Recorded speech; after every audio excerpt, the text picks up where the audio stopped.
What is going on, guys? So this video I'm making specifically for those of you that are out there trying to VR swap your G37, 370Z, Q50, whatever it is, 3.7 VHR, and you're trying to make a VR30 transmission behind it. Some of you have referred to it as a red sport transmission, which I'm going to clear the air right here. If you're looking to do the swap, any 3.0 TT, so that's the non-red sport and the red sport, is the same transmission. All-wheel drive versus rear-wheel drive, nearly the same transmission. Obviously the difference is going to be the extension housing and the transfer case. So the reason I'm making this video is not because there's not videos out there. There's a lot of videos you guys can look at, see people that have done these swaps, but there is a mountain of terrible information out there, and specifically companies that are misleading people on how to pull off the swap. So quite frankly, I wanted to make a video that just is as clear cut as possible, whether you have all-wheel drive or rear-wheel drive, whether you have a sedan, a coupe, whatever it may be. So on any VR swap, this applies to not just the 370Z, but all of the swaps that you're going to do. What you need versus what you should have are two different things. We're going to start off with the most basic of questions here. And the question is this: what do I need to do a VR swap? Okay? You're going to need a VR transmission. Now, despite popular belief, the VR transmission does not have to be out of a red sport. They are all the same. If it is a VR30, it's going to be the transmission that you're looking for. VR30 meaning it comes from a 3.0 TT car. That could be a regular Q50, could be a red sport, could be a Q60. Long story short, as long as you get a VR, you're going to be in good shape. Now, what I would recommend doing on the transmission side is find a newer, good condition one. Okay, it doesn't matter what year. It could be a 16, it could be a 2023, does not matter. But what you do want is you want a transmission that is in good shape, because what you don't want to do is gamble, buy a 60,000 mile trans and gamble that it's a perfectly healthy transmission. The VR extension housing and the VR all-wheel drive transfer case have to be used with the swap on an all-wheel drive. So I'll repeat that: VR transmission, VR extension housing, and VR transfer case. So you're using the whole all-wheel drive setup from a 3.0 TT. You're using that to swap into your all-wheel drive G37. It would be the same for like an M37. It'd be the same for some of these variants that are all-wheel drive. Q50 is the same thing. If you have a 3.7 Q50, you're going to use the entire VR swap. So the transmission, the extension housing, and the transfer case. So anyone can go out and buy a used VR30 rear-wheel drive or all-wheel drive transmission. That's not hard, okay? You can find them used, you can source them. One thing I would recommend that's not required is getting a billet flex plate. You're also going to need a billet flex plate, okay? Now, when I say need, I'm not saying that you can't do the swap without a billet flex plate. What I am saying is that the stock flex plates, which you can use your stock flex plate, is likely to crack under heavy abuse. What will not crack is a billet flex plate.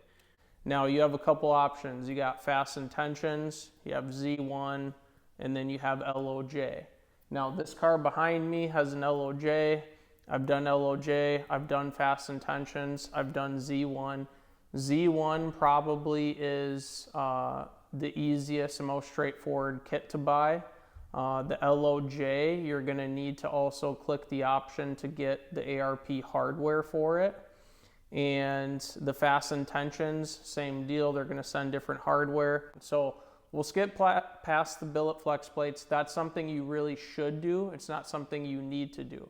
If you are doing a billet flex plate, you have to have the hardware that bolts the flex plate to the crank, because those are completely different bolts. And then you have to have the hardware that bolts the flex plate to the converter, because that's completely different hardware as well. The reason why the billet flex plates are thicker. So your bolt reach just does not work. When you buy the billet flex plate, you're going to need hardware. So you're going to need the mounting hardware for the actual flex plate. You're also going to need the bolts for the torque converter as well. You're going to need a mount like this. So you need a VR. You should have a billet flex plate. And then the third thing to overcome is you're going to need a mount. You're going to need a mount to mount the transmission to the car. You're not going to be able to use a factory mount, except in some cases, which I'll talk to you about. The VR transmission is roughly a 1/2 inch to 5/8 longer than the factory transmission. With that being said, everything gets moved back in accordance to where it mounts on the factory car. So your mount, you're not just going to be able to use an OEM mount, bolt it up, and call it a day. It's simply not going to work. One of the companies that I've had major struggles with, not me personally, but on these swaps, that is sending out the wrong mounts and the wrong hardware. I will name Soho. If it's rear-wheel drive, they have that swap figured out. They have a mount for G37 and 370Z rear-wheel drive coupes. Obviously, the Z is a coupe, G37 coupe, rear-wheel drive, bolts right up, mount works, good stuff. The factory mount you can make work on a rear-wheel drive sedan. You get a Torque Solutions transmission mount. It's the piece that mounts to the actual transmission. And then the mount that mounts to the chassis, if you drill 2 holes a 1/2 inch backwards, the factory mount works perfectly. The Torque Solutions mount is smaller, so you can move it back into the bracket. Works perfectly. No cutting the mount, no nothing except for drilling holes that are about a 1/2 inch further back than the factory ones. And I'll try to put some media in this video as far as how I pulled that off. Super easy. And the most common swap that people are having issues with, G37X. So the all-wheel drive G37. Even the company that has made the swap components for this swap does not have it figured out as of me making this video. I kind of went on a rant and made a video. Maybe I'll just show you part of that. So I'll clip that in here. 37, which I'm going to show you guys. This is a sedan. It doesn't matter what generation or what model year. They're going to be the same from 2009 to 2013. Same with the G37 Coupe. Rear-wheel drive, different story. All-wheel drive is specifically what we're referring to. This is what they send you. Okay. This is utilizing the stock 7AT transfer case, which you cannot do unless you want to order custom drive shafts for it, which probably not. This bolt pattern is completely different than the bolt pattern that's on this mount. So I'm going to clip this part in. You might have seen me move right as I was editing this video. Soho has just released a mount that fits the VR extension housing. So I was actually making this video and they did not have it figured out. They were sending out the 7AT stock transfer case mount and it does not bolt up to the VR. So they have actually come out with a new mount. It bolts right up as far as the mounts go. Z1 sells a really nice kit. So I'm going to show you a description or show you an image of what that Z1 kit looks like. That is, in my opinion, probably the best way to go. With that being said, I had some footage of the struggles that we had with the all-wheel drive because we did not at the time have the Z1 kit, and Soho did not have the mount figured out. So there is actually a way to make your own mount, and it involves buying a Q50, a Z1 Q50, just the actual transmission mount to the cross member, and then you can weld a plate over your existing mount. This is what we came up with. So there's the plate, holes are punched, it is an exact fit.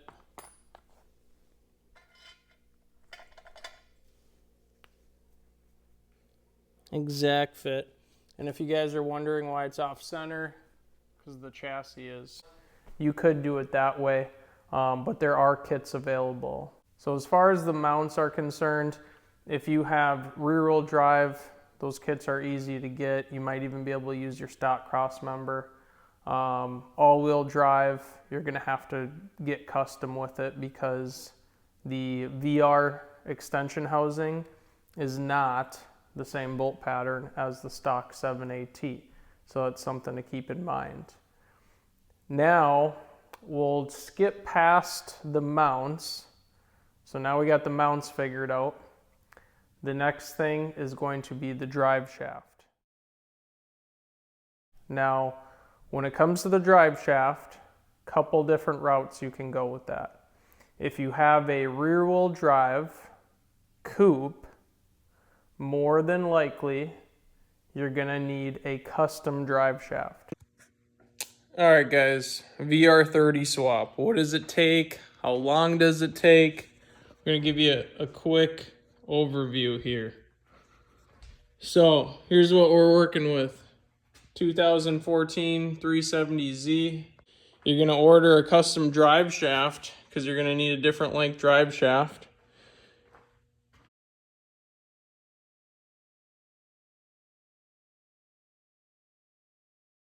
Now, if it's a rear-wheel drive coupe, odds are you're doing a VR for performance benefits, meaning that maybe you have it boosted, maybe you're trying to make the car faster. A one-piece custom drive shaft, that's going to be your play for sure. As far as a rear-wheel drive sedan, those allow you to use the stock drive shaft with some modification. The rear-wheel drive sedan is the trickiest one by far when it comes to the drive shafts. You can use the factory drive shaft on a rear-wheel drive sedan only if you cut off the shield on the front of the yoke. So where the drive shaft fits into the transmission, there's a big shield around the yoke where it receives. If you cut that off flush, you can wedge the factory drive shaft in there. The problem is the drive shaft nearly touches the extension housing. It doesn't actually touch, which is good, but it nearly touches the extension housing, which I'll show you guys photos of what that looks like. But it is hard to source a sedan aftermarket drive shaft. Ideally, you're gonna have it shortened from the transmission to the center support. That's where it needs to be shorter, not from the center support to the differential. That length is completely fine. And then as far as the all-wheel drive, if you have an all-wheel drive sedan or an all-wheel drive coupe, if you use the VR whole assembly, so the transmission, the extension housing, and the transfer case, you will be able to run the factory rear drive shaft with a spacer, and you'll be able to run the factory front drive shaft with no spacer. It'll bolt right in. So as you can see in here, that is the factory rear drive shaft. As you can see on the front, factory front drive shaft. Now, by using the VR transfer case and the VR extension housing, you can bolt in the stock drive shaft without it being wedged, without major slop, without being able to see the splines. you can bolt in the rear drive shaft with the spacer. If you look, factory fit and finish, this thing looks pretty good. You're gonna need an OEM pan gasket. You're gonna need an OEM pan gasket, for sure, non-negotiable. You're gonna need fluid. So if you look here, this is all Nissan OEM fluid. Now, does it have to be OEM fluid? No, it doesn't have to be. Should it? Yes. You also might want to invest in a cooler. Okay, that's optional. That's not something you absolutely need. Right now, we're going to go ahead and pull this car in.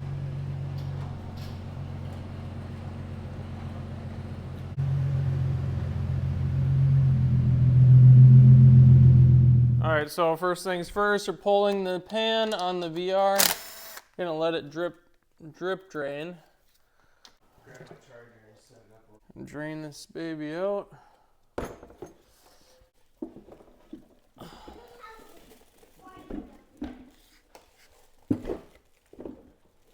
There we go. Now we're gonna go ahead and drop the pan on the car. We'll let both of these drain.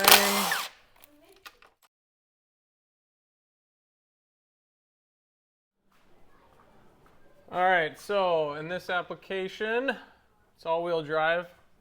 You're going to pull your Allens on the front of the diff. Pull the drive shaft over, move it out of the way.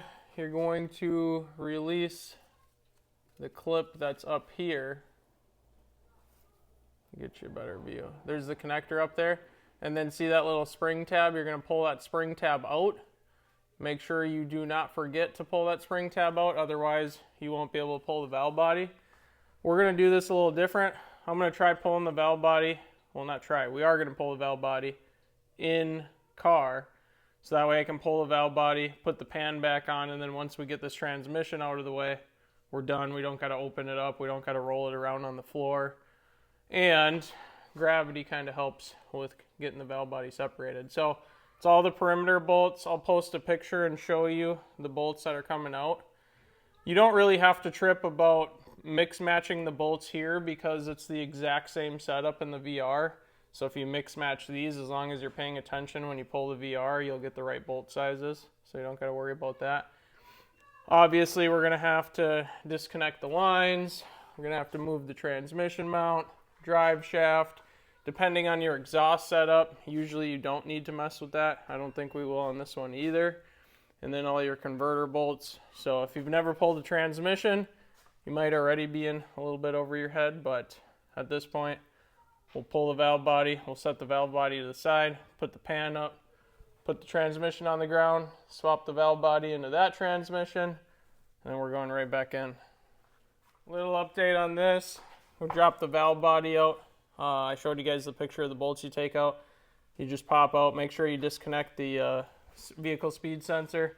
Make sure you pull the clip on the top of that connector up there. Ours happened to get stuck, and we could not get that actual connector down. But on the bottom, there's actually a sub harness on the bottom of the connector here. So you can just disconnect that.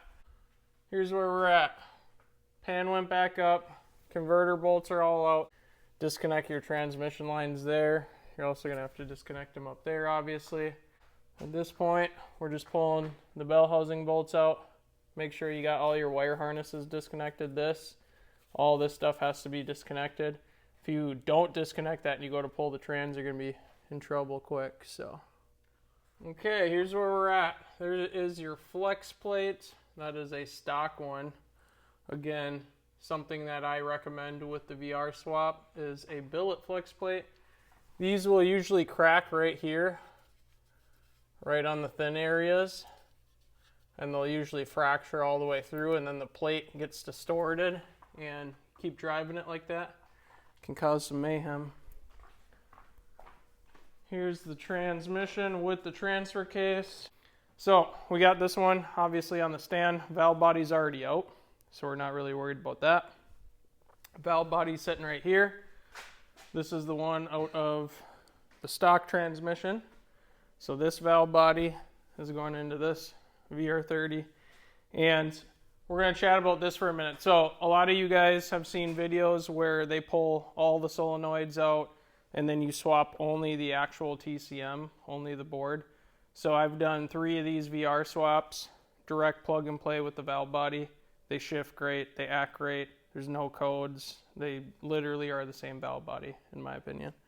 So you swap the whole assembly. It's going to be a lot easier than you guys that have never worked on these things trying to pull each individual solenoid.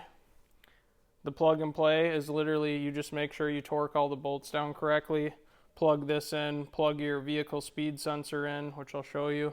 So the way we're going to do it, we're going to flip this upside down, install the valve body. Then you're going to use your brand new OEM pan gasket, or maybe you do that when you do the valve body, but you're going to need a new pan gasket. Do not reuse the original one. It will leak more than likely. And then the flex plate, you guys, is pretty simple. The big thing to pay attention to on these is you have a little, see this little dowel pin? If you don't line that up, it's not going to bolt up right. I mean, you'll feel it as you're bolting it up. But if somehow, some way, you get past that and it's not on the dowel and you torque it down, your vehicle is not going to start. And if it does start, it's going to run like absolute crap because your reluctor wheel is going to be in a completely different position than it's supposed to be. So make sure you line up the dowel pin. Do not use your factory bolts on the flex plate. So Aaron chose to get an LOJ, which is the same one that I went with. It does, they sell it with hardware, so make sure you use these, or you can use, I think it's the SR20 OEM ones like I did, just because you save a couple bucks. And again, make sure that you're using these and not your stock converter mount bolts, because look how thick this plate is. You'll never reach with the OEMs. So there's where your dowel pin is. Make sure you line that up. Make sure you put red Loctite on these bolts when you put them in. Do not put them in dry. Put Loctite on them. If this plate starts to loosen up at high RPM or while you're beating on the car, it is going to cause mayhem and will for sure cause transmission failure. So we pulled all the bolts out. Make sure your transmission's clean. This thing looks absolutely, look at this, you guys. Absolutely beautiful. How many miles were on this? 10,000 miles. So we're not worried about really anything like that. So you're going to flip this over. So one of the things you're going to need to make sure is this piece right here needs to line up. If it's off, you're not going to have any shifting function whatsoever. Your speed sensor, you need to make sure is out of the way. That's right here. Leave the bolts in it. And then they take some finesse, drop in, make sure this little indent, or this little detent rather, is inside this shaft where it's supposed to be. Then you're going to clean all this up. We're going to put the bolts in, and then we're going to torque all the bolts down.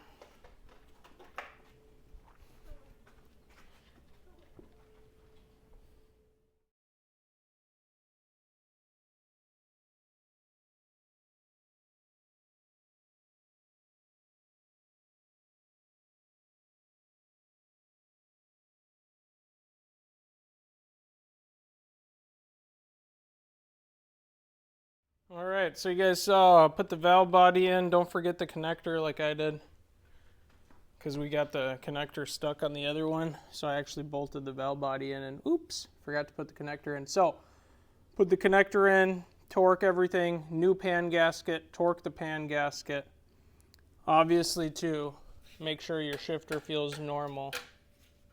I know that one is done right. So the next thing you got to do is cut your hole for this guy. which is your crankshaft position sensor. It reads the reluctor wheel on the back side of this flex plate. See these little teeth right here? This is how it knows your crankshaft position. So you're going to need to mark exactly where that cut goes.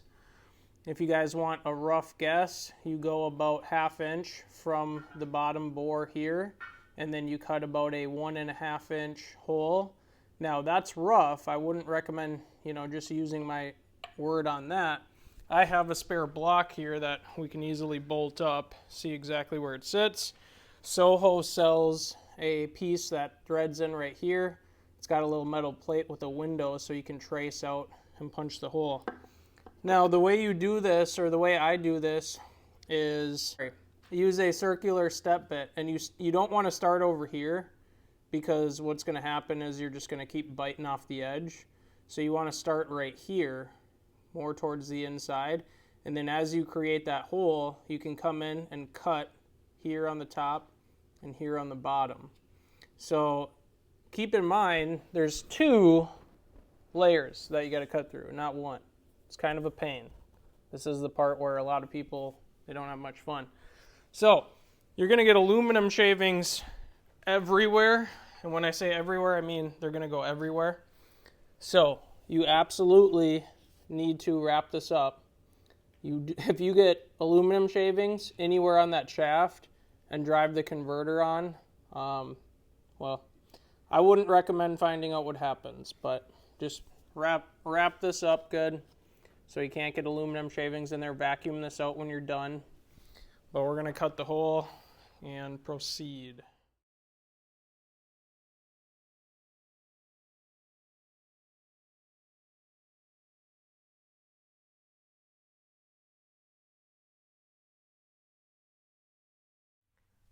So let's do a quick recap.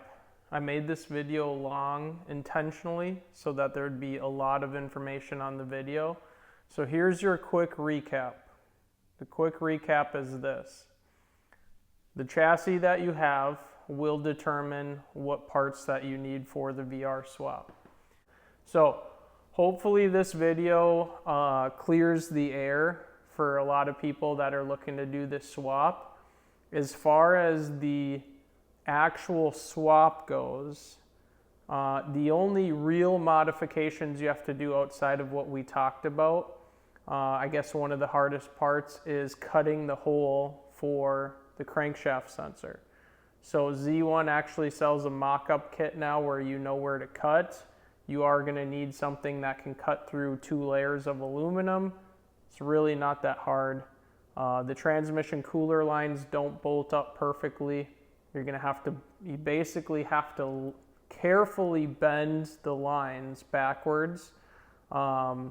They actually snake. They start on the driver's side, and then they snake around under the oil pan, and then they come over to the passenger side, back of the engine, where it starts to mount to the transmission. And if you take that snake and kind of bend it out a little bit, and you disconnect the OEM securements for those lines, you can actually shift the whole line assembly backwards slightly, and then you can bolt them up as designed. As far as filling the transmission, it's the exact same thing as the stock 7AT. I would recommend doing a transmission cooler, because odds are if you're doing it for performance, you're going to want to beat on it a little bit more. You're going to run the transmission a little hotter. It's good to have a cooler there for sure. I do have a write-up available for those of you that may be on Facebook. I have a full write-up on how to do that swap on a group called Boosted VQs. That's Boosted space V as in Victor, Q as in Queen, and then S. Boosted VQs is what the group's called. Also on my Instagram at PeteTech, that's PETE_TECK _ I have also a write-up available if you direct message me, and we can help you pull the swap off. So that's going to be it for this video. You guys, I hope this helped you out. Hope this informed you. We'll see you on the next one.